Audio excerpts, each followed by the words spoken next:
Hey guys, in this video we're going to be talking about exactly how to use Sephora Beauty Insider Rewards. So Beauty Insider Cash Off.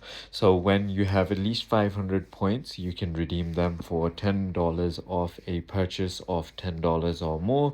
This can be done online or in store. This is valid for all Beauty Insider members.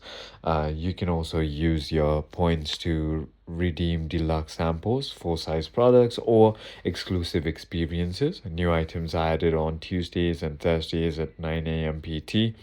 Also for tier or the top tier rough members, 1,000 points can be redeemed for $20 off, and occasionally 2,500 points can be redeemed for $100 off, but this is rare.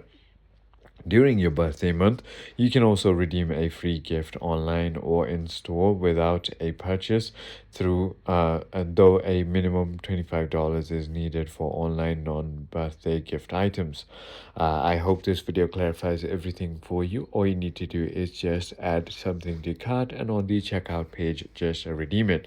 I hope this video clarifies everything for you. If you have further more queries, feel free to comment down below, and I'll see you on the next one.